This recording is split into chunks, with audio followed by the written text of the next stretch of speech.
Meski telah meningkatkan pengawasan dengan rutin melakukan penggeledahan di dalam lapas, namun ternyata masih ada ditemukan keterlibatan warga binaan yang menjadi pengendali sabu di dalam lapas. Keterlibatan warga binaan terungkap pada pemusnahan barang bukti 2 kg sabu pada Rabu lalu di halaman kantor BNNP Kaltara. Dari keempat tersangka diketahui ada yang masih berstatus warga binaan di Lapas Tarakan. Kepala Lapas Kelas 2 Tarakan Yosef Yambise juga tak menampik adanya keterlibatan warga binaan. Kondisi lapas yang over kapasitas dengan aparat keamanan yang minim, diakui Yosef menjadi salah satu kendala pihaknya tidak bisa mengontrol perilaku seluruh warga binaan yang ada.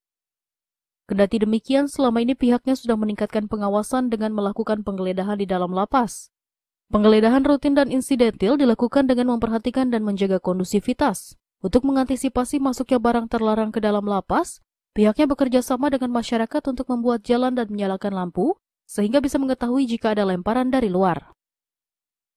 Sarana pendeteksi yang canggih untuk bisa mendeteksi barang terlarang juga sangat dibutuhkan. Bahwa memang kondisi lapas yang overkapasitas dengan petugas yang sangat minim, lingkungan yang tidak mendukung.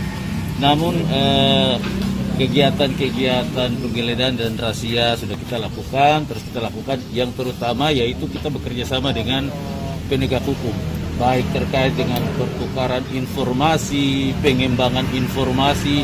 Yang jelas sejak awal saya memimpin di Lapas Tarakan, saya menyatakan bahwa kita mendukung penegak hukum dalam melaksanakan penegakan hukum terkait dengan berbagai hal, bukan hanya narkoba, tapi berbagai hal. Jadi dukungan untuk memberikan mendukung proses penyidikan itu selalu kami lakukan. Dan ini adalah hasil kerjasama kita dengan BNNP, kepolisian, dan penegak hukum yang lainnya. Mereka bahwa kita tidak tertutup. Proses pembinaan sesuai dengan fungsi lapas itu tetap kita lakukan, tetapi dalam rangka kerjasama sesama penegak hukum tetap harus kita dukung juga, karena kita saling mendukung. Lapas membutuhkan dukungan dari penegak hukum yang lain, penegak hukum yang lain juga mendukung. Intinya dengan adanya temuan informasi pengembangan dari penegak hukum, BNNP, monggo silakan datang ke lapas. Siapa yang ini kami mau dibawa untuk disidik.